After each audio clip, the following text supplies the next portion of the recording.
Magigsuon si Propeta Isaias, naghulagway sa mga tao sa Zabulon ug Naphtali nga nagpuyo sa kangitngit ug kamatayon. Nagpuyo sila sa sitwasyon nga walay paglaom. Ug niining maong sitwasyon miabot si Jesus, si Kristo nagdala sa kahayag ug kinabuhi nga nagsalikway sa kangitngit ug kahayag. Si Kristo naghatag og paglaom ug nagwagtang sa kahadlok.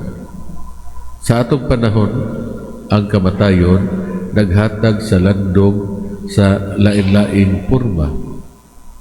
Ang illegal or legalized abortion, pornography in social media, illegal drugs, human trafficking, child pornography, break-up of families, violation of human rights, corruption, or issue on accountability. Sa mga igsoon, bisan sa ato ang sitwasyon, si Jesus nagdala sa kahayag o kinabuhi, paglaom o kaayuhan. Pero ang iyang panawagan nagpabilin. Pag hinulsol, kay hapit na maghari ang gingharian sa Dios.